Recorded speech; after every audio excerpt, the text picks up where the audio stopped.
This conference will now be recorded. अस्सलाम वालेकुम, कैसे हैं आप सब लोग?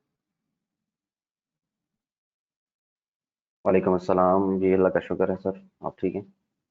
अल्लाह का शुक्र है, सब खैरियत है जी। साकिब आप कैसे हैं? जीशान अल्हम्दुलिल्लाह खैरियत से। ठीक ठाक। आप सुनाए? अल्लाह का शुक्र है, सब खैरियत है।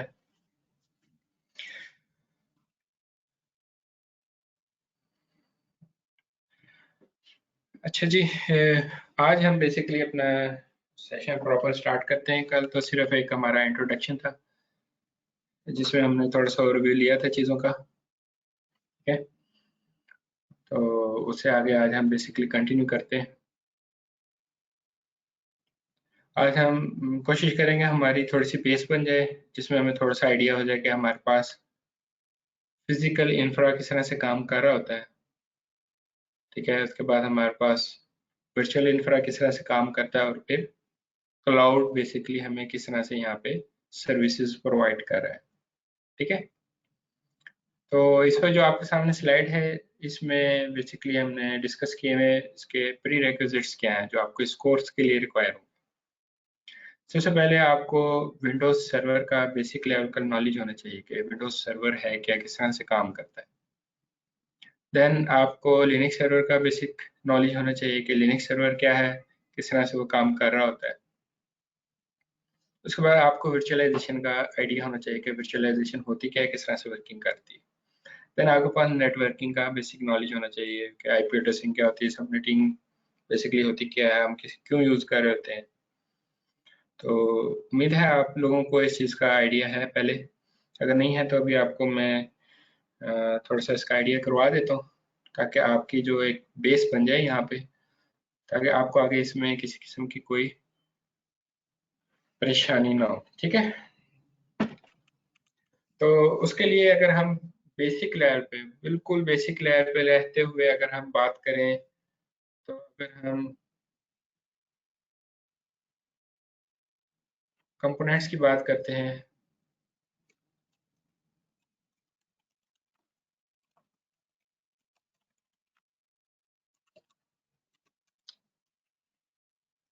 कि बेसिकली हमारे पास कंप्यूटर में कौन कौन से कंपोनेंट्स होते हैं।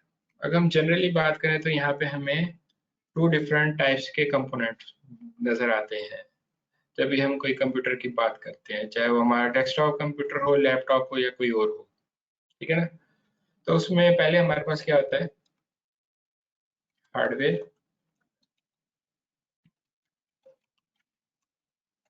और दूसरे नंबर पे हमारे पास यहाँ पे कौन सा आता है, सॉफ्टवेयर।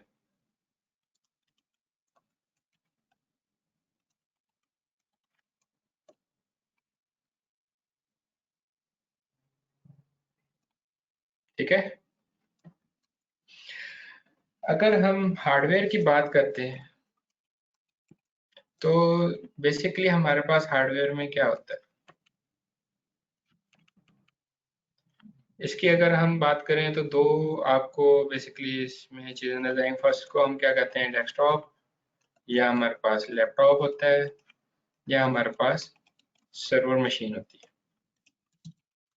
ठीक है? ये कुछ होता है इसमें।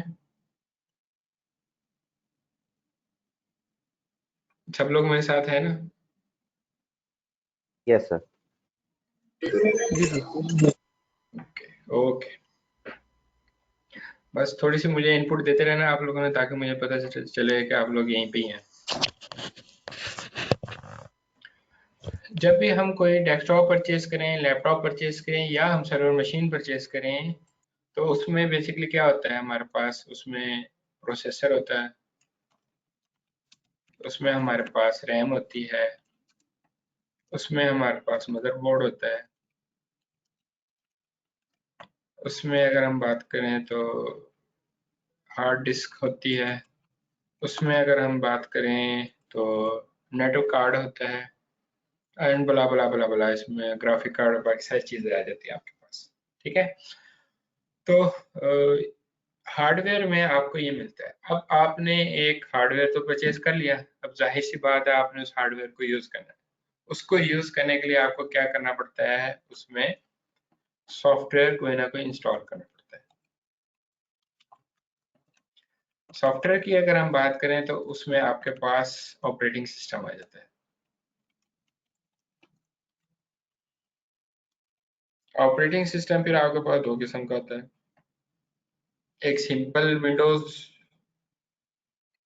या लिनक्स ऑपरेटिंग सिस्टम होता है, ठीक है।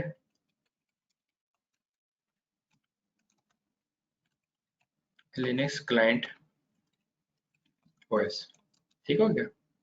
विंडोज की बात करें तो जैसे आजकल विंडोज 10 और 11 यूज हो रही है तो वो आ जाता है। लिनक्स क्लाइंट की बात करें तो ubuntu बहुत ज्यादा यूज होता है, फेडोरा है और भी बहुत से इसमें इसके हैं। या दूसरे नंबर पर हमारे पास सर्वर ऑपरेटिंग सिस्टम होता है जिसमें विंडोज का भी है और लाइनक्स का भी है, ठीक है। बेसिकली हम इनको यूज कर रहे होते हैं। अब अगर हम बात करें एक छोटे से एनवायरनमेंट का, फॉर एग्जांपल आपने अपनी एक कोई कंपनी ओपन किया, आज आपके पास उसमें 10 यूजर्स हैं जो आपके पास यहाँ पे वर्किंग कर रहे हैं, ठीक है, और उनकी वर्किंग है कंप्यूटर पे। अगर हम एक नॉर्मल से एनवायरनमेंट की बात करते हैं तो ऐसा ऐसा आपकी कंपनी ग्रो होना शुरू होती है और आपके नंबर ऑफ एम्प्लॉयज इंक्रीज करते जाते हैं। 100 हो गए, 200, 1000 हो गए, 10,000 हो गए, तो इस तरह से आपकी कंपनी ग्रो करती जा रही है। तो उसमें जाहिर सी बात है आपको कंप्यूटर्स की भी ज़रूरत है कि ज़्यादा कंप्यूटर चाहिए। फॉर एग्जांपल आपके डिफरेंट डिपार्टमेंट हो गए जिसमें आपका सेल्स मार्केटिंग का डिपार्टमेंट है, अकाउंट्स का डिपार्टमेंट है, रिक्वायरमेंट का है, ठीक है ना। इस तरह से डिफरेंट आपके पास डिपार्टमेंट है। तो अगर हम जनरल बात करें कि नॉर्मली आप स्टार्ट में सिंपल उस पर ऑपरेटिंग सिस्टम इंस्टॉल करके, विंडोज ऑपरेटिंग सिस्टम इंस्टॉल करके आप यूज़ कर लेते हैं। आपके पास जब 10 या 12 क्लाइंट्स हैं तो वो आपके लिए क्वाइट सफिशिएंट रहता है। लेकिन जैसे जैसे आपकी कंपनी ग्रो होना शुरू होती है वैसे ही आपको उसको मैनेज करना थोड़ा सा डिफिकल्ट हो जाता है। तो उसके लिए आप क्या करते हैं, उस पे बेसिकली क्या कर लेते हैं, आप विंडोज कह रहा हूँ, सर्वर ऑपरेटिंग सिस्टम उसमें इंस्टॉल कर लेते हैं, ठीक है। जब आप उस पे सर्वर ऑपरेटिंग सिस्टम इंस्टॉल करते हैं तो यहाँ पे क्वेश्चन ये रेज होता है कि आपको उसकी ज़रूरत क्यों पड़ी है कि आपने उसमें सर्वर ऑपरेटिंग सिस्टम को इंस्टॉल किया है। आप विंडोज ऑपरेटिंग सिस्टम क्यों नहीं इंस्टॉल करते, या लिनक्स का क्लाइंट ऑपरेटिंग सिस्टम क्यों नहीं यूज कर रहे, सर्वर की तरफ क्यों जा रहे हैं? आप लोगों में से कोई बता सकता है why we use server operating system? जी इम्तियाज, जिशान, साकिब, शाहिद अली, कोई आप में से इसका आंसर करना चाहे? सर जरा रिपीट कर दें क्वेश्चन। क्वेश्चन सर मेरा ये सर्वर है, जी शाहिद अली बोले आप। हम सर्वर इसलिए यूज करेंगे यहाँ पे क्योंकि हम अगर एक ऑर्गेनाइजेशन को चला रहे हैं तो हमें यहाँ पे लाजमन क्लाइंट सर्वर की ज़रूरत पड़ेगी। तो सर्वर में ये हमारा ये होगा कि हम अगर ऑर्गेनाइजेशन है तो वहाँ पे हम एक एक सिस्टम पर जाके वहाँ पे जो है ना हम उसके लिए कॉन्फ़िगरेशन करें। तो बेस्ट ऑप्शन हमारे लिए यही है कि हम क्लाइंट सर्वर वहाँ पे कॉन्फ़िगर करें और उसके लिए जो है ना हम फिर वहाँ पे सारी पॉलिसीज जो है ना वो बना के हम वहाँ पे वो सेटअप कर दें।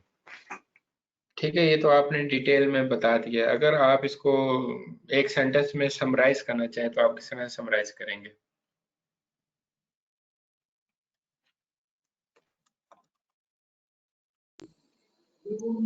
एक सेंट्रलाइज सिस्टम बनाने के लिए अगर हम वो कर लें तो हम गुड कर सकते गुड, हैं। Very good. एग्जैक्टली, बेसिकली आपके पास जो सर्वर होता है वो क्या होता है, सेंट्रलाइज मैनेजमेंट ऑफ रिसोर्सेज होता है, ठीक है। नॉर्मली क्या होता है, अगर हम बात करें फॉर एग्जांपल आपके एनवायरनमेंट में 100 या 200 कंप्यूटर्स यूज हो रहे हैं, 2 या 3 आपके पास डिपार्टमेंट्स हैं, तो उसमें क्या हो रहा होता है, आपके पास नॉर्मली। उसमें आप ये काम करते हैं कि फॉर एग्जांपल अगर आपने उसमें सेंट्रलाइज्ड मैनेजमेंट नहीं की हुई, सिंपल आपने उसमें ऑपरेटिंग सिस्टम इंस्टॉल किया, कोई विंडोज ऑपरेटिंग सिस्टम यूज हो रहा है, विंडो 10 लेट से आपने इंस्टॉल कर लिए, तमाम कंप्यूटर्स में वो यूज हो रही है, उसमें आपने किसी किस्म की कोई नेटवर्किंग नहीं की हुई, तो उसमें क्या होगा, अगर आपने प्रिंट देना है और आपको पता है कि जो आपके पास 100 कंप्यूटर्स हैं यहाँ पे, तमाम के तमाम ने प्रिंट देने हैं, तो फिर सिंपल सी बात है कि उसके लिए आपको क्या करना पड़ेगा, हर कंप्यूटर से एक प्रिंटर अटैच करना पड़ेगा, ठीक है ना। हर कंप्यूटर से अगर आप एक प्रिंटर रख देते हैं तो इट मींस आपको नंबर ऑफ प्रिंटर्स कितने चाहिए वहाँ पे, 100। जब 100 प्रिंटर्स आप वहाँ पे लगाएंगे तो आपकी बहुत ज़्यादा कॉस्ट इंक्रीज हो जाएगी, फर्स्ट थिंग, ठीक है। फिर सेकंड थिंग उसमें ये होगा, अगर आप ये काम नहीं करते तो आप कोई एक स्पेसिफिक लोकेशन पे कोई आप फोटोस्टेट मशीन या बड़ा प्रिंटर रख देते हैं, जहाँ पे आप एक पर्सन को बिठा देते हैं जो बैठ के, जिसका काम क्या होगा सारा दिन, उसने प्रिंट लोगों को देने हैं, तो वो क्या करेंगे, यूएसबी में लेके जाएंगे या उसको ईमेल करेंगे, ठीक है ना, वो वहां से वो ईमेल डाउनलोड करेगा और उनकी यूएसबी अटैच करेगा और प्रिंट निकाल के देता रहेगा, तो वहां पे सारा दिन वो लोग प्रिंट ही निकलवाते रह जाएंगे, फिर अपने काम तो कोई नहीं ना करेंगे। तो इन सारी जो हर्डल्स हैं, इनसे बचने के लिए आप क्या करते हैं, एक कोई भी आप सर्वर ऑपरेटिंग सिस्टम इंस्टॉल कर लेते हैं, चाहे वो विंडोज बेस हो या लिनक्स बेस हो। लिनक्स का रेड हैट यूज होता है, पहले सेंटोस यूज होता था, अब वो सेंटोस जो है ऑब्सोलीट हो चुका है, अब उसकी सपोर्ट नहीं देता रेड हैट, उसकी जगह उन्होंने जुबंटू सर्वर दे दिया है, ठीक है। जो सेंटोस था वो आपके पास आपको ओपन सोर्स अवेलेबल था, फ्री था, आप उसको यूज कर सकते थे, इसी तरह से जुबंटू सर्वर है वो भी आपके पास फ्री है, तो आप उसको यूज कर सकते हैं, ठीक है ना। उसकी आपको सपोर्ट मिल जाती है अब लिनक्स से। रेड हैट है जो उनकी प्रोडक्ट है वो पेड है, उसका आपको लाइसेंस परचेज करना पड़ता है, आप फ्री में उसे यूज नहीं कर सकते।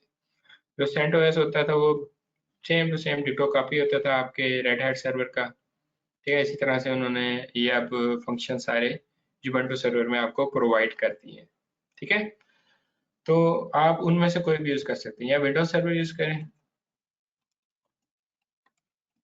विंडोज सर्वर का अगर हम इस पर बात करें, लेटेस्ट वर्जन जो उसका यूज है 2022 यूज हो रहा है, या आप रेड हैट यूज कर सकते हैं, रेड हैट का 8 चल रहा है आई थिंक, और या आप इसमें जुबंटू सर्वर को यूज कर सकते हैं, ठीक है।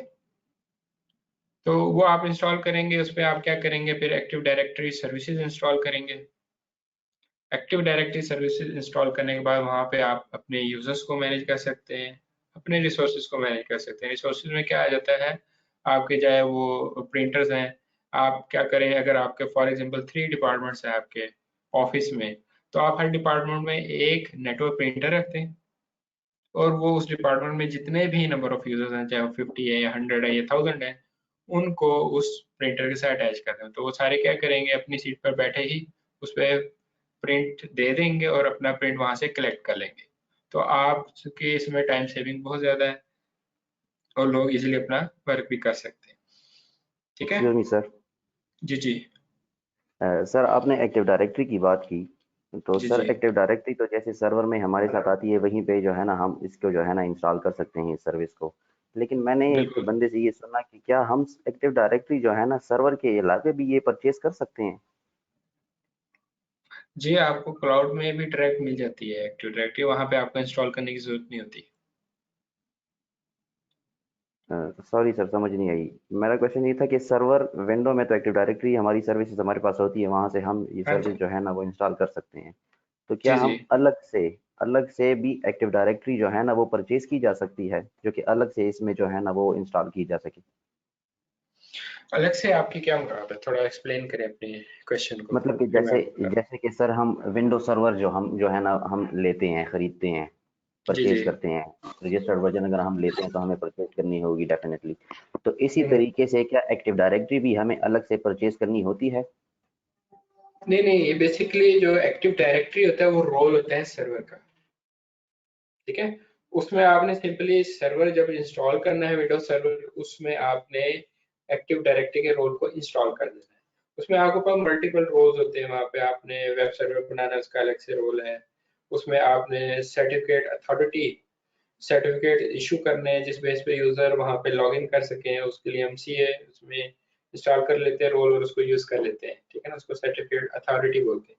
ये तमाम के तमाम रोल्स हैं उसके अंदर।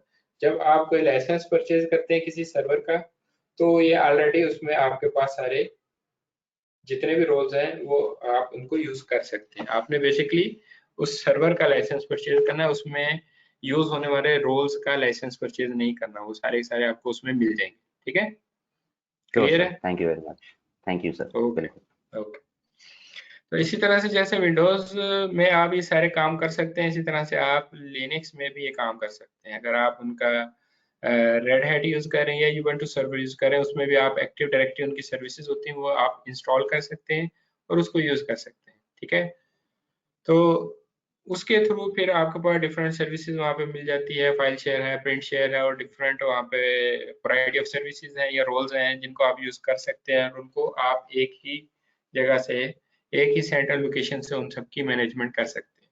उनमें अगर आपने डिफरेंट किस्म की पॉलिसीज लगानी हो वो आप इजीली लगा सकते हैं। ये मैं आपको सारी सारी जो डिस्कशन कर रहा हूँ अभी वो फिलहाल कौन सी हैं आपके पास, जो हमारे पास फिजिकल इंफ्रा यूज हो रहा है उसकी हम सारी इस डिस्कशन कर रहे हैं, ठीक है। तो बेसिकली जब आप ये सारे काम करते हैं तो आप उसको इजीली सफिशिएंट वे से सर्वर ऑपरेटिंग सिस्टम के साथ मैनेज कर सकते हैं। अब मैं आपके सामने एक यूज केस रखने लगा हूँ, इसका आपने मुझे आंसर देना। फॉर एग्जांपल आपकी कंपनी में, आप किसी ऐसी कंपनी में जहाँ पे सैप चल रहा है या ERP चल रहा है या POS पॉइंट ऑफ सेल जो सॉफ्टवेयर होते हैं वो कोई यूज हो रहा है और आपकी कंपनी कहती है कि जी हमने अपना बेसिकली ये स्टार्ट करना है, उसके लिए आप एज ए सिस्टम एडमिनिस्ट्रेटर या नेटवर्क एडमिनिस्ट्रेटर हमें रिकमेंड करें कि कौन सा सर्वर हमारे लिए सफिशिएंट रहेगा, ठीक है। फिजिकल सर्वर की बात हो रही है। तो फॉर एग्जांपल मैं यहाँ पे एक एग्जांपल कोट कर देता हूँ, उसके बाद मैं आप लोगों से इसके व्यूज लूंगा। फॉर एग्जांपल मैं कहता हूँ कि जी एज एन नेटवर्क या सिस्टम एडमिनिस्ट्रेटर कि जी वो आप जो लेंगे सर्वर, वो उसमें जो प्रोसेसर हो, नंबर ऑफ फिजिकल प्रोसेसर हो वो 4 हो, उसमें जो रैम हो वो लेट्स से 1 to 8 GB हो, ठीक है। उसमें जो number of hard disk drives लगी हुई हो वो 6 लगी हुई हो, ठीक है। ये उन्होंने आपने रिकमेंडेशन दे दी अपनी कंपनी को कि जी आप ये परचेज कर लें, ये आपके एप्लीकेशन को चलाने के लिए सफिशिएंट रहेगा, ठीक है। अब आपने ये रिकमेंडेशन दे दी, सर्वर आ गया, आपने लगा दिया, आपके पास ऑडिट टीम आई ऑडिट करने, जो भी आपके पास यहाँ पे सर्वर्स यूज हो रहे हैं, उन्होंने आके उसके रिसोर्सेज चेक किए, उन्होंने चेक किया जो आपका प्रोसेसर है वो सिर्फ एक यूज हो रहा है, जो रैम है लेट से वो 28 GB यूज हो रही है, बाकी 100 GB उसमें फ्री पड़ी हुई है, ठीक है। ये तो चलें ठीक है, हमारी यूज हो जाती है हार्ड डिस्क, इसकी हम बात नहीं करते। अब जब उन्होंने ये चेक किया कि ये इतने ज़्यादा यूज हो रही है, फॉर एग्जांपल हमने ये कह लेते हैं ये 20 लाख का हमने परचेज किया था सर्वर, हम एक रफ आइडिया लगा लेते हैं, ठीक हो गया। तो जब उन्होंने चेक किया कि हाँ जी ये तो आपका सिर्फ एक प्रोसेसर यूज हो रहा है, 4 तो यूज हो ही नहीं रहे, और मैक्सिमम जो रैम की स्पाइक जा रही है वो 28 GB तक जा रही है, इससे ऊपर तो जा ही नहीं रही, आपने 128 GB क्यों लगाई? तो आप उन्हें किस तरह से सेटिस्फाई करेंगे बताएं।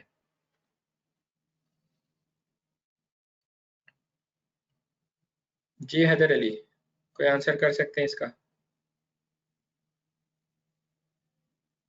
सर ये आंसर जो है ना ये आपकी तरफ से ही अभी इस पे करूंगा मैं थोड़ा सा लेट हो गया था तो नहीं कोई इशू नहीं है, ये आपने क्वेश्चन तो सुन लिया होगा नहीं जो भी हमने यहाँ पे एक सिनेरियो डिस्कस किया है। जी जी एक दफा जरा इसको आप अगर थोड़ा सा एलिब्रेट कर दें इसको। जी चले मैं दोबारा बता देता हूँ। ट्राई मैंने करता कहा हूँ कि मैं इस पे कुछ जी जरूर जरूर मैं दोबारा बता देता हूँ आपको।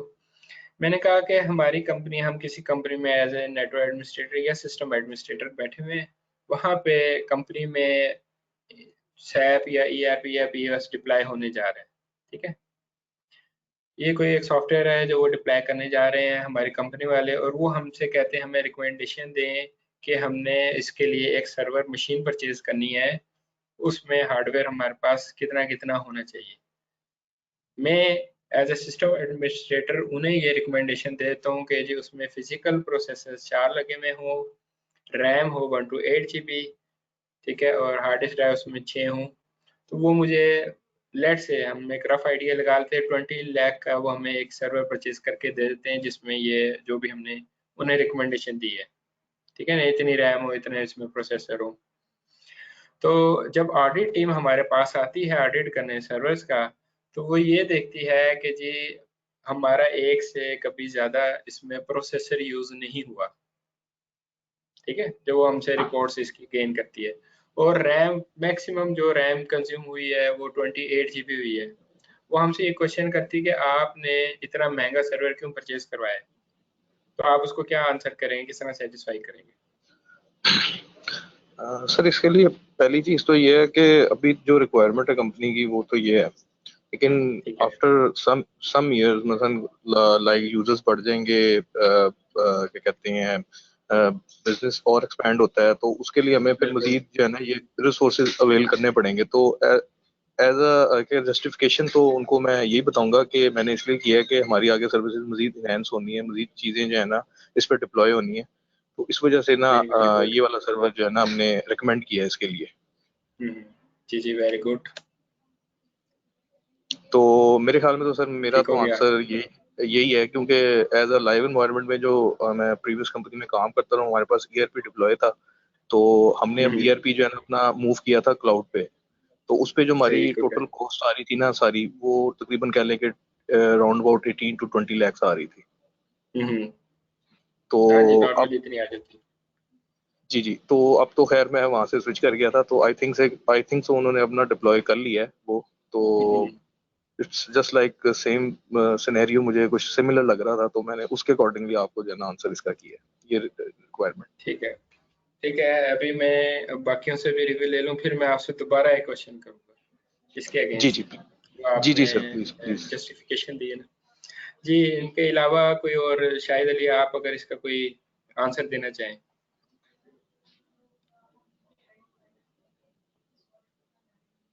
No idea sir. No idea. अच्छा, शाहिद है हमारे साथ, वो कोई आंसर देना चाहें? साकिब हैं?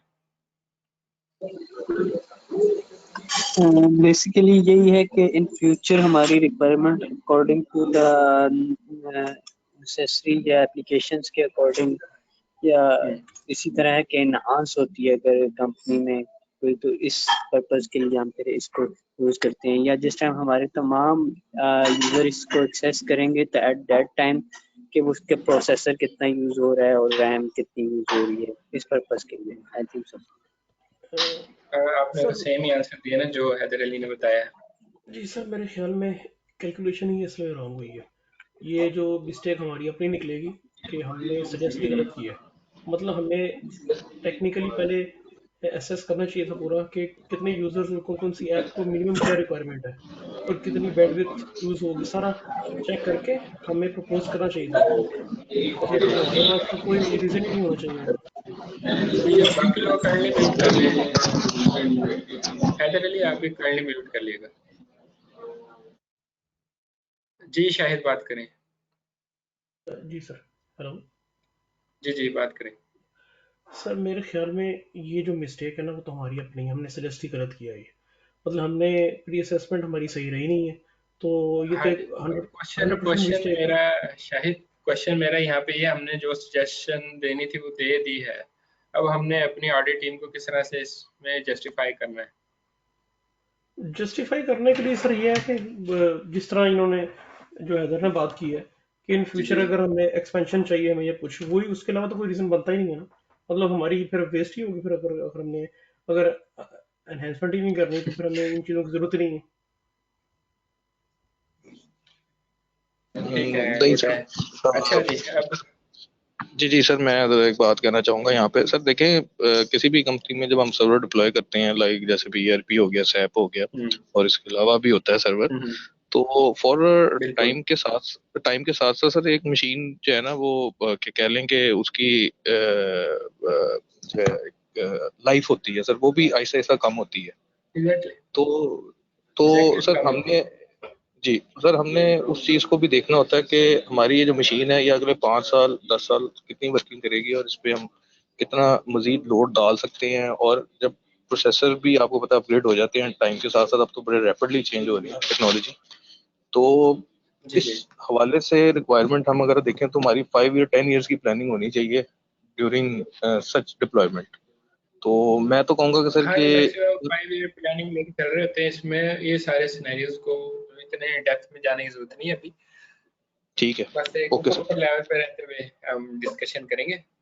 जी बाकी ठीक क्लाउड में है। इस पे हम आपको आइडिया दे देंगे किस तरह से बेसिकली इसमें काम होगा। जी ठीक है ना? मैं सर बस अपनी फाइंडिंग शेयर कर रहा था आपके साथ। मैंने कहा कि नहीं, वो ये अच्छी बात है, लेकिन इस तरह ना बस बेसिक पे रहें अभी, चल क्योंकि हम चल बड़े ठीक है। बेसिक पे हैं।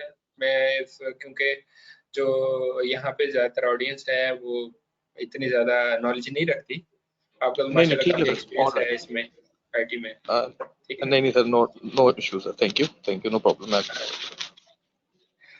अच्छा, अब मेरा क्वेश्चन आप लोगों से अगेन है एक, क्या आप लोगों ने जस्टिफाई कर दिया कि जी ये हमने फ्यूचर को जहन में रखते हुए हमने सारी रिकमेंडेशन की है। फॉर एग्जांपल आफ्टर 6 मंथ या 1 ईयर दोबारा ऑडिट टीम आती है और वो देखते हैं कि आपकी थोड़ी बहुत इन्हेंसमेंट हुई है, लेकिन आपके रिसोर्सेज इससे ऊपर नहीं जा रहे, फिर आप क्या उन्हें आंसर करेंगे? आप कैसे जस्टिफाई करेंगे आप अपने आप को? जी हैदर अली। सर इस पे अब डिपेंड करता है कि कंपनी किस तरह की है, उस पे कंपनी का बिजनेस कैसा रहा 1 साल में, मतलब कंपनी कितनी एनहांस हुई भी है कि नहीं हुई है। अब ये भी इसमें पॉइंट्स आ जाते हैं, काफी चीजें आ जाती हैं। जी जी, वही तो मैं कह रहा हूँ ना कि वो बाद में आए, उन्होंने या विजिट किया हम दोबारा लोग जब। इसको यूज सजेस्ट कर सकते हैं कि यार हम लोग इसको VMs क्रिएट करने के लिए यूटिलाइज करेंगे या इस पर्पस के लिए यूज अभी हम वो करेंगे VMs की तरफ नहीं गए साकिब। सर्वर्स। अभी ये बात ना करें, अभी हम VMs की तरफ नहीं गए। आगे जब हम जाएंगे वर्चुअलाइजेशन में तो फिर हम इसकी डिस्कशन करेंगे। ठीक है? ओके जी जी हैदर सर अली। मेरे जी सर मेरे ख्याल में तो मेरी तो अभी भी स्टिल वही इस पे रहेगी, क्या कहते हैं, सजेशन के। जारी बात है कि अभी 1 साल में उन्होंने दोबारा ऑडिट किया, तो आगे 5 साल का प्लान तो हमने कम से कम रखा होता है एटलीस्ट जी इन जी, चीज़ों के लिए, ताकि हमें आगे एग्जैक्टली ऐसे ही मजीद है। अपने रिसोर्सेज जो है ना उनको हम सेव करें, ना कि हम उसको आगे मजीद यूटिलाइज करें फिर मतलब, और वो कह लें कॉस्ट।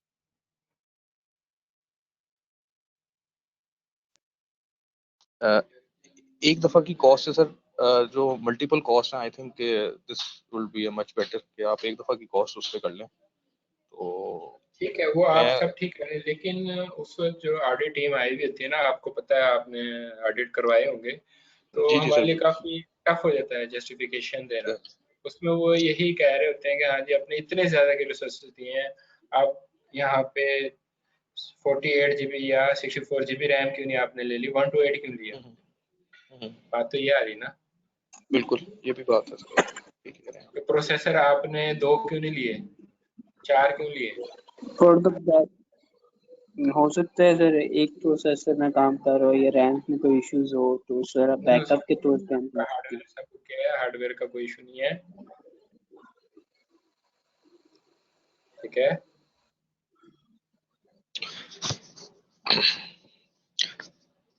चलें सर, ये फिर आप ही इसमें कुछ हमें सजेशन दें, आपसे भी राय लें, आपसे भी जरा पता लगे हमें, शायद कहीं मिसिंग पॉइंट हो हमारे से भी। नहीं, मिसिंग पॉइंट कुछ भी नहीं, सब कुछ ठीक है। आपने माशाल्लाह बड़ी अच्छी की है डिस्कशन इसमें, आई अप्रिशिएट यू। तो थैंक ये यू। सारी चीजें हमने जाहिर है फ्यूचर प्लान को लाजमी लेके चलना है। कहीं पे भी हम यहाँ पे भी एनवायरनमेंट में हम बैठे होते हैं, प्रोडक्शन एनवायरनमेंट, तो साकिब काइंडली म्यूट कर दिया मैंने। तो इसमें बात ये आ जाती है, अब जो हमारे पास बात है मेन, वो ये आ जाती है कि हर सूरत में जब भी हम फिजिकल इन्वायरमेंट में काम करेंगे हमारे पास रिसोर्सेज लॉस होने ही होंगे। ये हम कह ही नहीं सकते कि हम 100% रिसोर्सेज को उसमें यूटिलाइज कर सकते हैं। ठीक है, सही कह रहा हूँ मैं या नहीं कह रहा हूँ? जी जी बिल्कुल सही कह रहे हैं जी सर। सर। आपका point to be noted sir is very, क्या कहते हैं कि आपने सही पॉइंट इसको इस पे किया आपने। जी। लेकिन सर तो एक बात है ना यहाँ पे, सर एक जी बात, जी आपका रीज़न तो वैलिड है, ठीक है, लेकिन उसमें एक और चीज़ ये भी आ सकती है कि वो इतना भी पूछ सकते हैं और टीम वाले कि भाई हम्म, आपको इतने परसेंट रिसोर्सेज लेके चलना चाहिए था कि भाई एटलीस्ट मैक्सिमम इतने परसेंट यूज हो जाएंगे रिसोर्सेज, ठीक है। जी तो वो उन्हें आपने, बात करती है कि आधी टीम वाले आप कहते हैं आपने 4 प्रोसेसर क्यों लिए, आपने 2 क्यों नहीं लिए, आप 2 भी ले सकते थे यहाँ पे। आपने 128 GB रैम क्यों लिया, आप ये 64 GB या 48 GB रैम भी ले सकते थे। वो मैंने डिस्कशन कर ली पहले। नहीं नहीं मैं कुछ और कह रहा हूँ।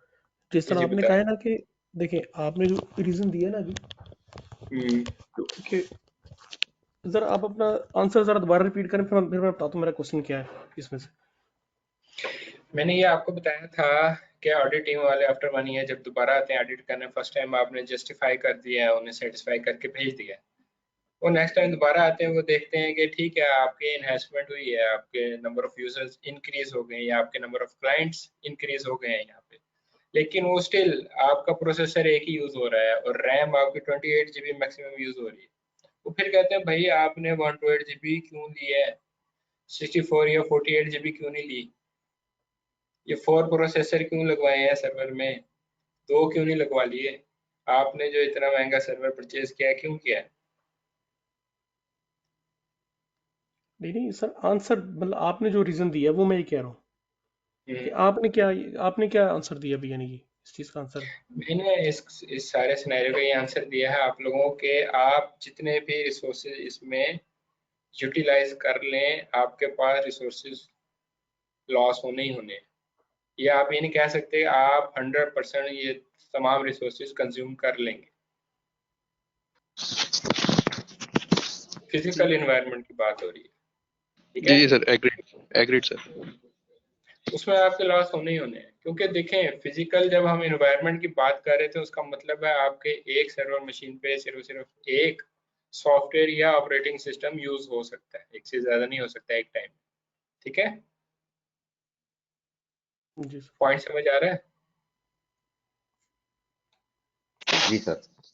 जी जी सर, आ रहे ठीक है, तो फिर जब हमारे पास इस किस्म की सूरत हाल होती है, ये बहुत से वेंडर्स ने बहुत पहले जज कर लिया था, तो उसके लिए फिर हमारे पास मार्केट में एक प्रोडक्ट है जिसका नाम उन्होंने वर्चुअलाइजेशन रखा है।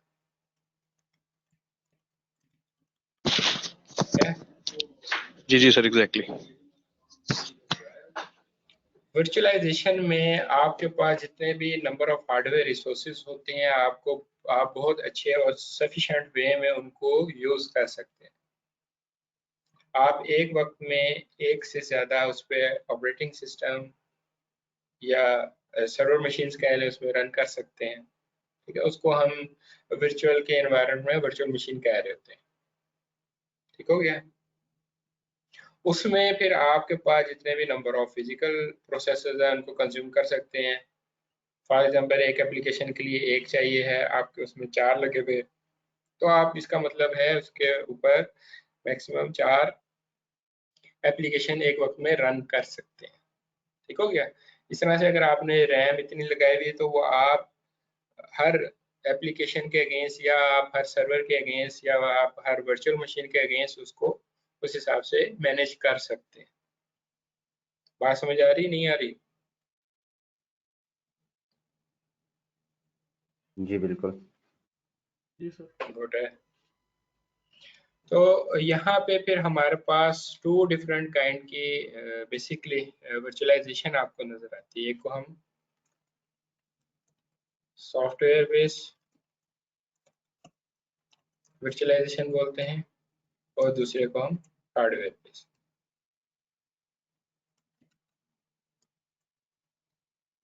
ठीक हो गया। सॉफ्टवेयर बेस्ड मीन आपके पास कोई सर्वर मशीन है या आपके पास कोई भी डेस्कटॉप मशीन है या लैपटॉप है, कोई भी है, उसके ऊपर आपकी कोई भी ऑपरेटिंग सिस्टम रन हो रहा है, जैसे विंडोज रन हो रही है, उसके ऊपर आप कोई ना कोई उसमें इंस्टॉल कर लेते हैं वर्चुअलाइजेशन सॉफ्टवेयर। जैसे अगर हम वेंडर्स की बात करें, अगर इससे पहले मैं यहाँ पे आपको वेंडर्स बता दूं जो मार्केट में बहुत ज़्यादा पॉपुलर हैं। सबसे पहले VMware है, नाम सुना होगा आप लोगों ने और अच्छे से आइडिया होगा इसका। सिट्रिक्स है, ठीक है। देन आपके पास आ जाता है हाइपर-वी। ये तीन बहुत ज़्यादा पॉपुलर है मार्केट में, आप लोग इनको यूज़ कर रहे होंगे जो इन्वायरमेंट्स में बैठे हुए काम कर रहे हैं। आइडिया है इन तीनों का या नहीं, मुझे बता दें। सर हाइपर वी पे काम किया हुआ है 2008 में। 2012 सर्वर था, हमने उस पर डिप्लॉय किए थे। ये थिन क्लाइंट्स सन सोलेरिस था, HP थिन क्लाइंट्स थे। और ये हमने 2008 सर्वर था, सॉरी मैं 2012 का आ गया। उस पर हमने हाइपर वी की सर्विस जो है ना इसमें ऐड की थी, क्योंकि करनी पड़ती थी। अब तो खैर इस पे आ जाता है हाइपर वी पे सर्वर पे जो नए लेटेस्ट आ रहे हैं। देखिए 12 से ऑनवर्ड वो उसमें ऑटोमेटिकली ऑलरेडी एक्टिव होती है। जी सर बिल्कुल। और सर दूसरा VMware पे भी काम किया हुआ है क्लाइंट वाला। हाइपरवाइजर पे मैंने उसकी डिप्लॉयमेंट देखी हुई है V6 की। और जिधर मैं अभी काम कर रहा हूँ यहाँ पे भी हमारे पास हाइपरवाइजर V6 है, जिसपे कुछ हमारे जो डेवऑप्स के लोग हैं वो काम करते हैं। सही है, गुड है, वेरी गुड। जी सर। ठीक हो गया। अच्छा, बेसिकली हमारे पास डिफरेंट वेंडर्स हैं। ये हाइपर-वी माइक्रोसॉफ्ट के प्रोडक्ट है। सिट्रिक्स एक अलग से कंपनी है जो आपको हाइपरवाइजर प्रोवाइड कर रही होती है। परेशानी होना, हाइपरवाइजर बेसिकली वही है जो आपके पास जैसे ऑपरेटिंग सिस्टम होता है, इसी तरह से हाइपरवाइजर उसको नाम दिया जाता है, जो आपके डायरेक्ट, अभी मैं आगे चल के आपको उनके नाम भी लिख के देता हूँ, बताता हूँ। डायरेक्ट आप अपने हार्डवेयर पे इंस्टॉल करते हैं। जैसे आपने कोई सर्वर मशीन ली और उस पर आपने विंडोज सर्वर इंस्टॉल कर लिया, इसी तरह से डायरेक्ट आप इनका हाइपरवाइजर इंस्टॉल कर सकते हैं। अब आप हाइपर-वी भी डायरेक्ट एज ए हाइपरवाइजर आपके पास आया हुआ है, आप इसको उसमें इंस्टॉल कर सकते हैं, ठीक है। तो ये 3 डिफरेंट पावरफुल वेंडर्स हैं जिनके थ्रू आप अपनी वर्चुअलाइजेशन डिप्लॉयमेंट कर सकते हैं अपने किसी भी इन्वायरमेंट में जहाँ पे भी आप बैठे हुए हैं। तो इसमें बेसिकली क्या है, अगर आप सॉरी आपकी बात काट रहा था। इसमें से सर बेटर कौन सा है, मतलब VMware अच्छा है, सिट्रिक्स है या हाइपर-वी है?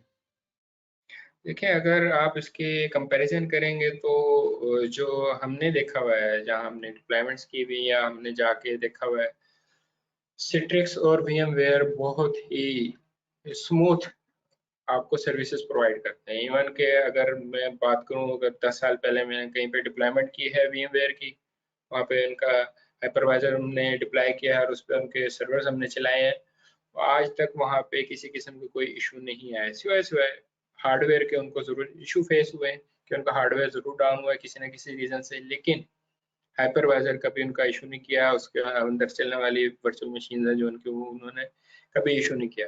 तो ये बहुत ही ज़्यादा पावरफुल है दोनों, ठीक है। मार्केट में मार्केट लीडर VMware ही है अभी तक। सबसे पहले ही आया था ये वर्चुअलाइजेशन में, उसके बाद सिट्रिक्स आया, ठीक हो गया, देन हाइपर-वी आया था। तो ये बहुत ज़्यादा पावरफुल है। इनमें आज तक हमने कहीं पे कोई इशू नहीं सुना कि किसी किस्म का इनके अंदर इशू आया हो या किसी वजह से ये डाउन हुआ, ठीक हो गया। तो इस वक्त हम बात करें सबसे पहले अगर software based virtualization, software based की बात यही आ जाती है कि आप फॉर एग्जांपल आपके पास कोई डेस्कटॉप है या आपके पास कोई लैपटॉप है, आप उस पर किसी किस्म की टेस्टिंग करना चाह रहे हैं या डिप्लॉयमेंट करना चाह रहे हैं, तो उसमें आप क्या करते हैं, आपको दो ज़्यादातर नाम सुनने में मिलते हैं, VMware वर्कस्टेशन का, दूसरा आप इसमें नाम सुनते हैं वर्चुअल बॉक्स का, ठीक है। ये दोनों बहुत ज़्यादा यूज़ होते हैं। यहाँ पे अगर आप देखें तो ये मैंने यहाँ पे VMware वर्कस्टेशन इंस्टॉल किया हुआ है। अगर मैं आपको ओपन करके दिखाऊं तो आप लोगों में से भी बहुत से लोग इसको यूज करते होंगे बहुत ज्यादा। तो यहाँ पे आप देख रहे हैं मेरे पास 2 डिफरेंट इसमें ऑपरेटिंग सिस्टम है जो मैंने इंस्टॉल किए हुए हैं। तो मैं एट अ टाइम इनको रन कर सकता हूँ और इस पे मैं अपने काम कर सकता हूँ जो भी मैंने करना। ठीक है, यूज करते हैं आप लोगों में से कोई यूज करते हैं इसे VMware वर्कस्टेशन को? जी सर, बिल्कुल इस पे काफी वर्किंग की हुई है और अभी भी हम क्लाइंट्स को जो है ना इंस्टॉल करके देते हैं, जो हमारे यूजर्स हैं बेसिकली। तो सही है, गुड उन है। पे वो अपने जो है ना CentOS और लाइक अदर ISO जो है ना रन करके वो टेस्टिंग करते हैं, जो हमारी टीम है, डेवलपमेंट सही है, टीम्स गुड है, वगैरह। ठीक है सर। गुड है। जी जी। जी, हैदर अली के अलावा किसी और ने यूज किया वो?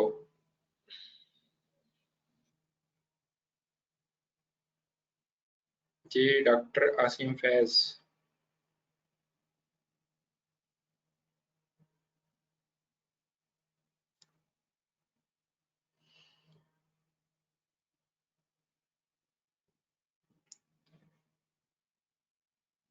अच्छा, इनके अलावा शाहिद अली। जी सर। सर ये जी शाहिद, आप बात कर रहे थे? जी सर VMware तो यूज़ किया हुआ है टेस्टिंग के तौर पे, गुड है, जस्ट वर्चुअल टेस्टिंग के लिए। सही है, गुड है। जी, और कौन बात कर रहे थे? सर यही टेस्टिंग पर्पस के लिए यूज किया हुआ है, इस पे मतलब ऑपरेटिंग सिस्टम वगैरह किए थे, इंस्टॉल करके देखे थे, गुड है। तो मतलब ऑपरेट कर रहे थे, बिल्कुल ठीक ऑपरेट कर रहे थे इसके ऊपर, फॉर सही। टेस्टिंग पर्पस यूज हाँ जी, नॉर्मली हम इसे टेस्टिंग पर्पस के लिए ही यूज करते हैं। और वर्चुअल बॉक्स किस किस ने यूज किया हुआ है? जी सर, वर्चुअल बॉक्स भी यूज़ किया हुआ है। वर्चुअल बॉक्स एज उसमें मैक ओएस जो है ना हमने इंस्टॉल किया था। 10.8 लाइन वर्जन था पुराना। मैं आपको बता रहा हूँ अपना एक्सपीरियंस। तो अब जो वर्चुअल बॉक्स है, अब मेरे ख्याल में इसका जो है ना वो पैचेस वगैरह, इसकी अपडेशन वगैरह भी नहीं आ रही वर्चुअल बॉक्स की, शायद उन्होंने ख़त्म कर दिया इसका। तो 6.1.2 समथिंग वर्जन अभी आ रहा है, तो इस पे हम अभी CentOS ही हम इस पे इंस्टॉल करते हैं ज़्यादा, CentOS 7। VMware वर्कस्टेशन पे भी सारे इंस्टॉल हो जाते हैं जी मैक सर, ऑपरेटिंग वैसे सिस्टम। VMware मुझे ज्यादा अच्छा लगा है as compare to virtual box के सर। उसमें ज्यादा हाँ, फीचर्स हैं और वो ज्यादा स्टेबल है। इसी तरह है, बहुत ज़्यादा स्टेबल है, बहुत ज़्यादा फीचर्स हैं, बहुत ज़्यादा पावरफुल है अगर वर्चुअल बॉक्स से हम इसको कंपेयर करें। जी सर, बिल्कुल बिल्कुल सर। ठीक है, उस वजह से मैंने बस स्टार्ट में यूज़ किया था वर्चुअल बॉक्स को, लेकिन मुझे वो इतना बेहतर नहीं लगा था। फिर मैंने अपनी जब भी टेस्टिंग की है, ऑलमोस्ट आप कह लें 12-13 सर साल हो गए इसकी मुझे ना, VMware को यूज़ करते हुए। जी जी सर, बिल्कुल सर। VMware ना प्रोफेशनल एनवायरनमेंट में बहुत सक्सेसफुल है सर। इसकी अच्छी बिजनेस। जो है ना वो आउटपुट है, लोगों को इसमें मसले कम आते हैं सर। वर्चुअल बॉक्स में ना इश्यूज आ जाते हैं सम टाइम ना, कुछ हाँ मशीन्स जी। ISO वगैरह प्रॉपर नहीं रन होते, कुछ उसके हम्म, अपडेशन का भी मसला है। तो आई थिंक कि सर VMware ज्यादा स्टेबल है, ज्यादा अच्छा है as compare to virtual box के, मेरी नजर में जी सर। जी, बाकी बहुत। जो आपको सर आपको बेहतर लगता है, आप भी बता सकते हैं। नहीं, बहुत स्टेबल, बहुत स्मूथ और स्टेबल है ये जी जी सर, बिल्कुल एप्लीकेशन VMware की। बिल्कुल सर। इस पे सर आप मल्टीपल्स, अगर आपने वर्चुअल मशीन्स कॉन्फ़िगर की हुई है ना, तो वो भी बड़ी अच्छी इस पे जो है ना उसकी वर्किंग हो जाती है। मतलब उनकी अच्छा स्पीड आती है, लाइक के जो प्रोसेसर्स अगर आपने उनको दिए हुए हैं। वर्चुअल बॉक्स सर जरा थोड़ा सा लिमिटेड है एज कम्पेयर टू VMware, हाँ जी, उसमें फीचर्स भी लिमिटेड है। हाँ जी, इसी तरह इसमें आप बड़े मल्टी फंक्शन ले सकते हैं। वो कभी आपको बिल्कुल बताऊंगा सर। मैं कैसे ले सकते ओके, हैं। ऑलराइट सर, बाकी ऑलराइट। परेशान ना हो जाए बाकी लोग यहाँ पे तो। नहीं नहीं सर, सर प्लीज प्लीज। ठीक है, तो दूसरा इसमें एक तो हमने डिस्कस कर लिया कि हमारे पास सॉफ्टवेयर बेस्ड वर्चुअलाइजेशन है। उसमें क्या है, हम किसी भी ऑपरेटिंग सिस्टम में इनका जो सॉफ्टवेयर है, जैसे VM वर्कस्टेशन है या वर्चुअल बॉक्स है, उसको इंस्टॉल करते हैं। उसके अंदर फिर हम उसमें इंस्टॉलेशन करते हैं ऑपरेटिंग सिस्टम की। जैसे यहाँ पे मैंने आपको दिखाया कि 2 डिफरेंट ऑपरेटिंग सिस्टम इंस्टॉल हुए हुए हैं, तो उनको आप रन करके जो भी आपने टेस्टिंग करनी बेसिकली वो आप कर सकते हैं। तो बहुत से एनवायरनमेंट में जो यहाँ पे हमारे पाकिस्तान में मैंने देखा है, उन्होंने अपने वर्क स्टेशन के अंदर ही अपने डिफरेंट सर्वर रन किए हुए हैं और उनको वो यूज कर रहे हैं, बजाय इसके कि वो हाइपरवाइजर को यूज करें। तो ऐसे भी मैंने एनवायरनमेंट यहाँ पे देखे हैं। ठीक है ना, ठीक है, वो कर रहे हैं अपने कॉस्ट वगैरह सेव कर रहे हैं, लेकिन ये एक अच्छा सोल्यूशन नहीं है कि आप इसमें अपने रनिंग सर्वर्स को यूज़ कर रहे हो जो आपके प्रोटेक्शन में यूज़ हो रहे हैं। तो उसके बाद ये हार्डवेयर बेस आ जाती है वर्चुअलाइजेशन के। डायरेक्ट आप हार्डवेयर पे जो हाइपरवाइजर इंस्टॉल करते हैं, VMware का जो हाइपरवाइजर है उसको ESXi बोलते हैं, Citrix का जो उसको हम Zen बोलते हैं, ठीक है, और माइक्रोसॉफ्ट का जो वो उसको हम हाइपर-V बोलते हैं। ठीक हो गया। ये 3 पॉपुलर हैं, बहुत ज़्यादा यूज़ होते हैं। अगर हम अब बात करें कि क्लाउड वेंडर्स के पॉइंट ऑफ व्यू से, तो ये जो 2 हैं ये AWS यूज़ कर रहे हैं। AWS के बैक एंड पे VMware भी है, Citrix भी है। ऑलमोस्ट 65% शेयर्स या जो सर्विसेज हैं दे रहा है वो Amazon को वो Citrix है, और उसके बाद 35 से 40% तक जो सर्विसेज प्रोवाइड हो रही है Amazon को वो VMware प्रोवाइड कर रहा है। ठीक है, तो उनके एनवायरनमेंट में ये दोनों यूज़ हो रहे हैं। जबकि जब हम एज्योर की बात करते हैं, जो कि हम पढ़ रहे हैं यहाँ पे एज्योर, इसमें बेसिकली जो आप इसके बैकएंड की बात करते हैं तो उसमें आप बेसिकली SCCM प्लस हाइपरवाइजर को यूज़ कर रहे हैं। SCCM माइक्रोसॉफ्ट की बहुत बड़ी प्रोडक्ट है, सिस्टम सेंटर कॉन्फ़िगरेशन मैनेजर। अगर आप लोगों में से किसी ने नाम सुना हो या काम किया हो इसमें, तो ये एक बहुत बड़ी प्रोडक्ट है और बड़ी स्मूथ प्रोडक्ट है माइक्रोसॉफ्ट की। ठीक है, तो यहाँ पे हम इसके थ्रू बेसिकली एज्योर में जो भी हम अपने काम कर रहे होते हैं बैकएंड पे, उसके ये 2 चीज़ें यूज़ हो रही है। ठीक हो गया। किसी को यहाँ तक किसी किस्म का कोई इशू हो तो पूछ सकता है। सर ये SCCM वाला जरा एक दफा प्लीज इसको थोड़ा सा रिपीट कर दीजिएगा, मेरे से मिस हो गया। मैं एक्चुअली ना ऑफिस में हूँ तो मुझे थोड़ा सा बाजू करना, मैं डाइवर्ट हो जाता हूँ। कोई इशू नहीं है। हाँ तो बस जस्ट इसका मुझे थोड़ा सा वो आप बता दें जो आपने हल्का सा इसका एक टच दिया था। SCCM बेसिकली जो है माइक्रोसॉफ्ट की ही प्रोडक्ट है।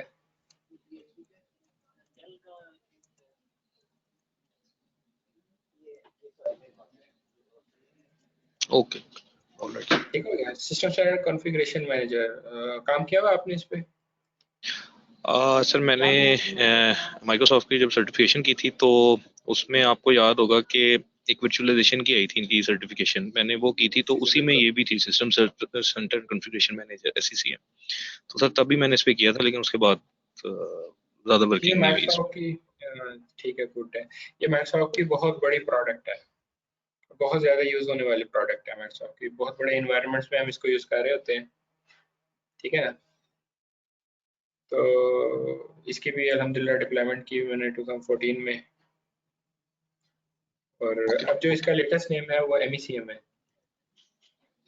Okay. Microsoft endpoint configuration manager. इसका जो इन्होंने 2021 में नेम चेंज कर दिया था, क्योंकि जो SCCM की सर्टिफिकेशन है वो एक्सपायर हो गई 2020 के एंड में। उसके बाद से इन्होंने इसको MECM का नाम दिया, और इसका जो क्लाउड वर्जन है जिस कल भी मैंने डिस्कस किया था वो Intune है।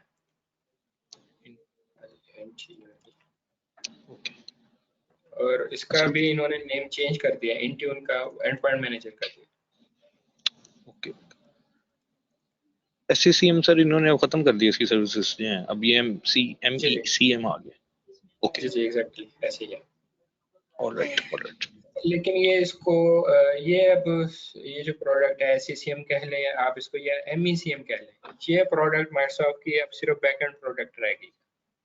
ठीक है, क्योंकि क्लाइंट के लिए उन्होंने प्योरली इसको लॉन्च किया हुआ है। ठीक है, Intune या एंडपॉइंट मैनेजर कुछ भी आप कह लें, क्योंकि इसका ये लेटेस्ट नेम है एंडपॉइंट मैनेजर। ये इन्होंने क्लाइंट एंड के लिए दिया हुआ है। इसका भी आपको ग्राफिकल भी मिलता है, और ये बहुत ज़्यादा यूज़ हो रही है बाहर इस वक्त, हॉट 3 प्रोडक्ट्स में से है।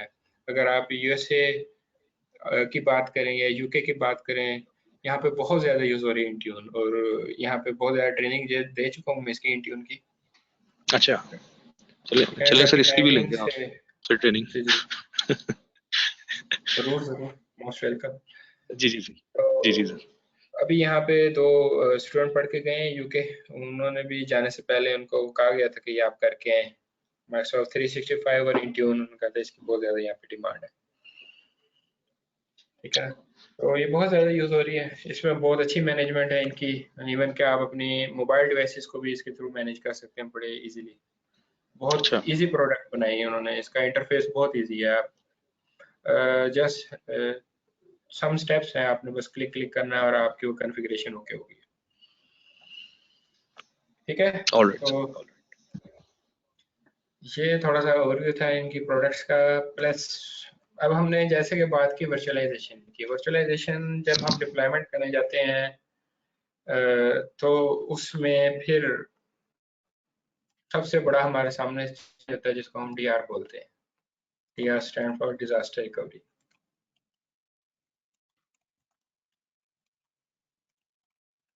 ठीक हो गया।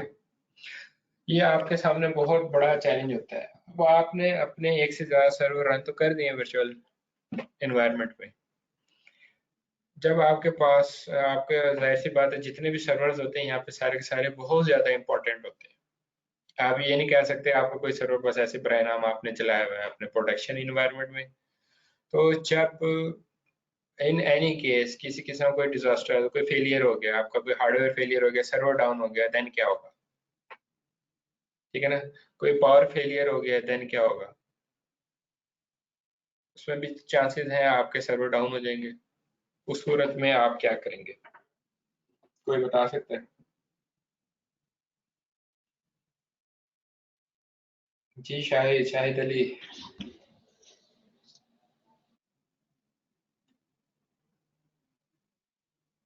कोई आइडिया है? सर डिजास्टर रिकवरी बेसिकली हम इसलिए होता है, हमारे जो भी डाटा सेंटर्स में सर्वर्स वगैरह होते हैं, इन केस अगर कोई उनमें मसला आ जाए, लाइक कोई पावर इश्यूज आ गए या कोई मसलन नेचुरल डिजास्टर आ गए, तो ठीक है। अब तो खैर बड़ी अच्छी सर प्रैक्टिसेस हैं कि क्लाउड बेस्ड सर्विसेज आ गई हैं। लोगों ने जो है ना, कंपनीज ने, उन्होंने अपने जो डाटा वगैरह वो क्लाउड पे कर दिए हैं। तो जो स्पेशली कह लें कि अगर कोई बहुत इंपॉर्टेंट डाटा है या कोई ऐसी चीजें हैं, जैसे ईआरपी सिस्टम है, तो लोग अब बहुत ज्यादा ना सर क्लाउड पे उसको लेके जा रहे हैं इससे बचने के लिए, ताकि कल को इसमें कोई हमें लॉस ना हो, हमारा डाटा लॉस ना हो। तो पहले तो सर ऐसे आपको पता है कि जो आज से कोई अगर 5 साल 10 साल पहले वाली हम चीजें देखें, तो उसमें हमारे पास इतने प्लान नहीं होते थे। हमारे पास ये होता था कि हमने अपने मल्टीपल डाटा सेंटर्स पे उसकी कॉपीज रखी होती थी। लेकिन अब क्लाउड बेस आ गया कि आप एक ही डाटा सेंटर से उसको जो है ना, अपनी डाटा की और जो भी आपकी चीजें हैं वो आप उधर कर सकते हैं मूव क्लाउड पे। लेकिन फिजिकली अगर कोई चीज मतलब डैमेज होगी, वो खराब होगी, वो तो एक लॉस है ही है ऑलरेडी, मतलब उसका तो हम कुछ नहीं कर सकते। लेकिन मेरा क्वेश्चन यहाँ पे ये, आपने बड़ी अच्छी की है डिस्कशन इस पे।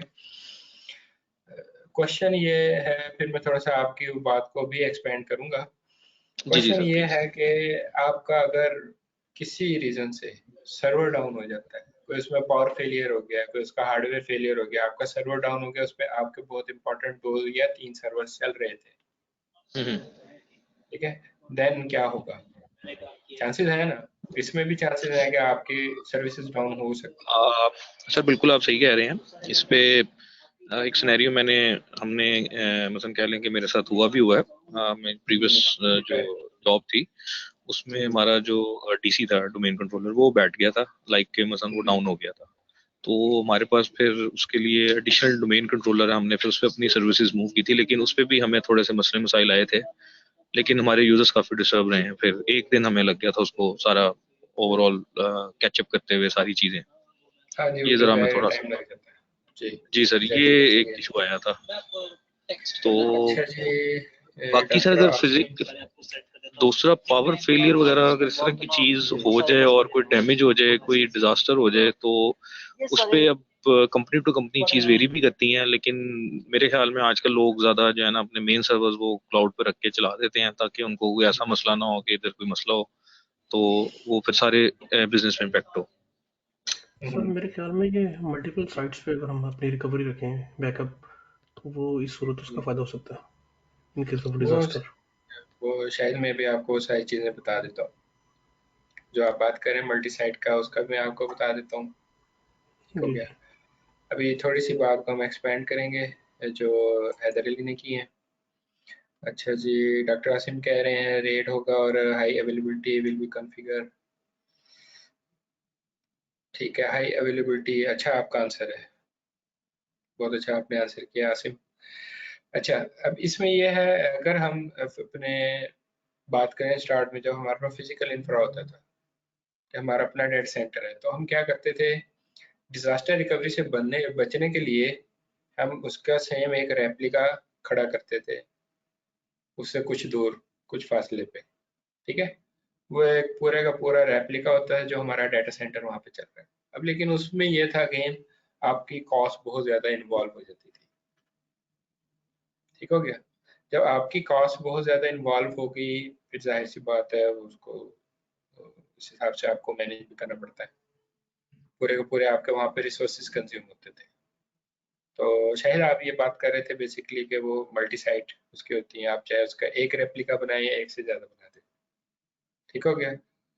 तो जब हम वर्चुअलाइजेशन में आए तो वहां पे भी हमें इन चीजों को फेस करना पड़ा, ठीक है। जैसे यहाँ पे हमें आसिम ने बताया कि हाई अवेलेबिलिटी हम उसमें कर लेते हैं, ठीक है, वेल एंड गुड, एक अच्छा आंसर है इसका। अब बात यह है कि आपने ये सारे का सारा, जब आपने वर्चुअल इंफ्रा खड़ा करना है तो आप उसका डिजाइन किस तरह से करते थे।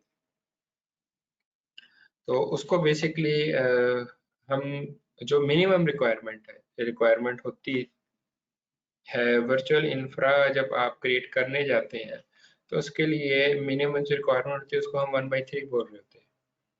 मीन्स कि आपके पास मिनिमम नंबर ऑफ सर्वर्स कितने होंगे, 3, ठीक हो गया। और उसमें हर सर्वर पे आप 1/3 जो भी उसके रिसोर्सेज होंगे, उसकी रैम है या उसका प्रोसेसर है, वो 1/3 आपने फ्री रखने हैं,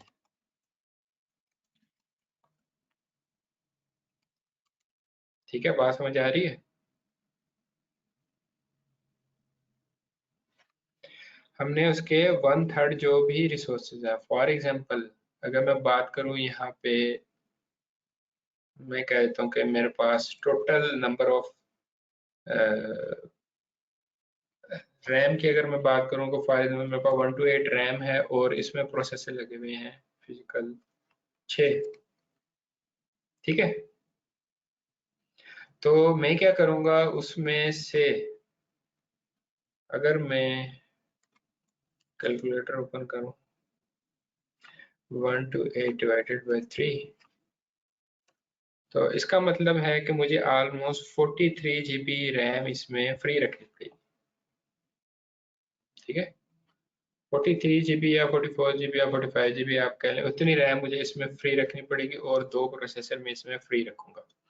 इतने मेरे पास, अगर मैंने अपनी डिप्लॉयमेंट की हुई है 3 सर्वर्स पे, 3 मेरे पास सर्वर्स हैं, उस पर मैंने अपनी वर्चुअलाइजेशन कॉन्फ़िगर की हुई है, तो इतने नंबर ऑफ रिसोर्सेज मिनिमम मैं उसमें फ्री रखूंगा। उसमें क्या होगा फिर, इन एनी केस अगर मेरा किसी भी सूरत में हार्डवेयर डाउन होता है, एक सर्वर मेरा उसमें कोई हार्डवेयर फेलियर हुआ या पावर फेलियर हुआ, वो डाउन हो गया, तो उसमें क्या होगा फिर, मेरी जो उसमें ऑपरेटिंग सिस्टम या सर्वर्स चल रहे हैं वो ऑटोमेटिकली जो बाकी 2 सर्वर्स हैं उनसे रिसोर्सेज एक्वायर करेंगे, उन पे माइग्रेट कर जाएंगे या मूव हो जाएंगे, ठीक है।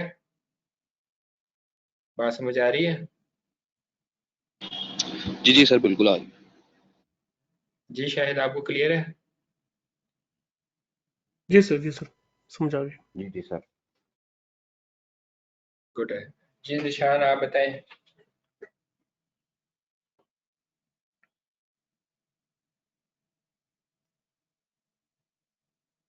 साकिब आपको समझ आ गई है। जी ओके। ठीक है।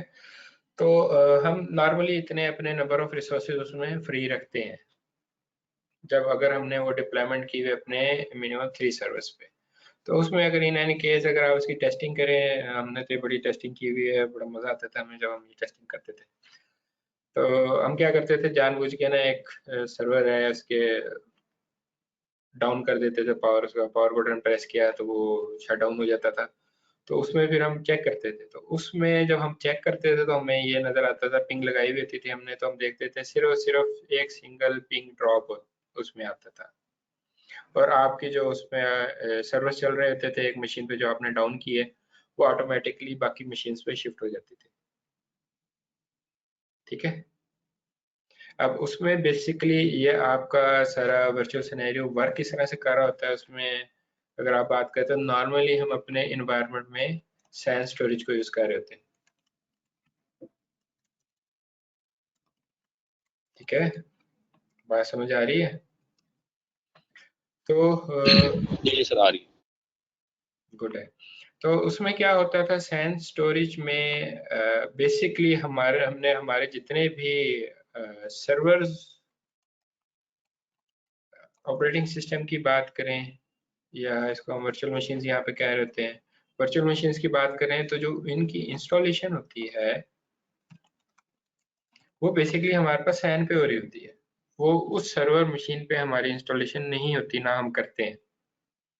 अब बेसिकली इसको सैन स्टोरेज पे इंस्टॉल करते हैं। अगर मैं इसकी आपको सिंपल से एग्जांपल दूं समझाने के लिए, कि आप फॉर एग्जांपल आपका लैपटॉप है, आप बेसिकली जो आपके लैपटॉप में हार्ड है आप उस पर नहीं करना चाह रहे विंडो, आप क्या करते हैं, आपको एक अच्छी यूएसबी उसके साथ अटैच करते हैं और उसके अंदर आप विंडोज की इंस्टॉलेशन करके वहां से उसको बूट कर देते हैं। ठीक है, पॉइंट समझ आ रहा है?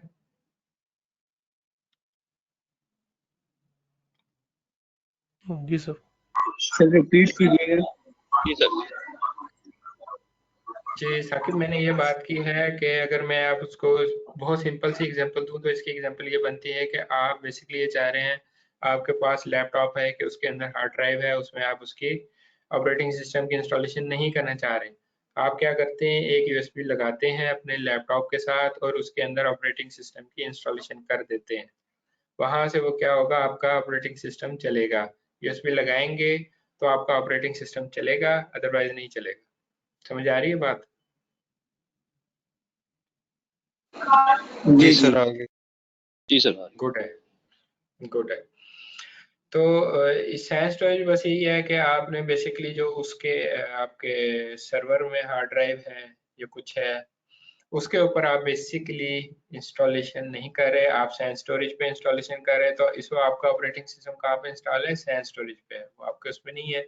तो इसका मतलब है जो भी आपका यहाँ पे हार्डवेयर है उसमें से सिर्फ और सिर्फ वो किसको यूज कर रहा है, अगर मैं बात करूं उसमें से वो प्रोसेसर को यूज कर रहा है, प्लस उसमें रैम को यूज कर रहा है,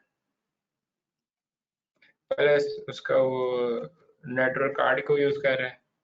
तो ये बेसिकली जनरल जो अगर हम रिसोर्सेज की बात करें तो ये रिसोर्सेज वहाँ पे हमारे यूज हो रहे होते हैं।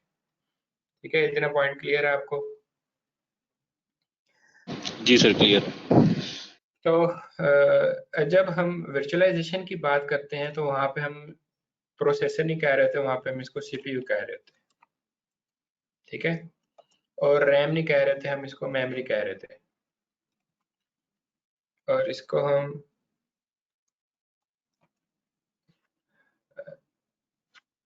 निक कार्ड नहीं कह रहे इथरनेट थे, अडाप्टर नॉर्मली हम इसको इथरनेट हम अडाप्टर इसको हम शायद मेरे ख्याल नेटवर्क नहीं, वो अडाप्टर। निक भी हम उसको कह रहे होते हैं। वो इथरनेट अच्छा इथरनेट आपका इसका फिजिकल का ही है वर्ड, उसको चल चल नेटवर्क अडाप्टर कह रहे थे या निक ही कह रहे थे उसको।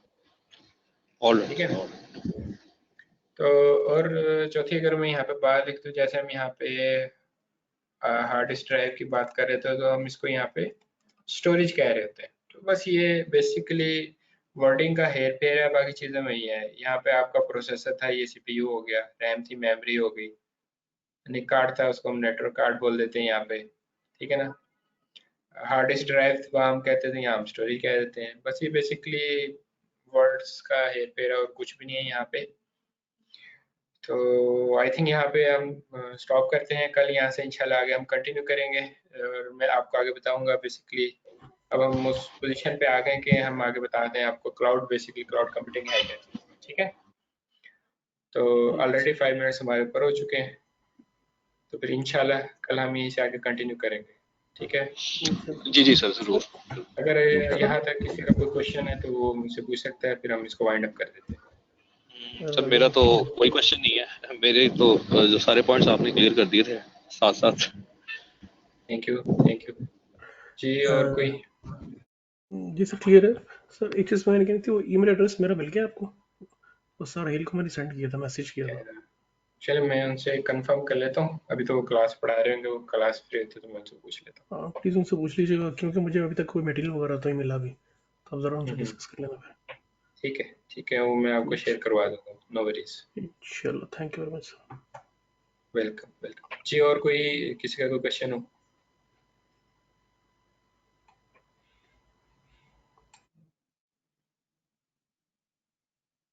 चले ठीक है, फिर हम यहाँ पे अपना आज का सेशन एंड करते हैं। इंशाल्लाह कल यहाँ से हम आगे कंटिन्यू करेंगे और मज़ीद चीज़ों को यहाँ पे एक्सप्लोर करेंगे।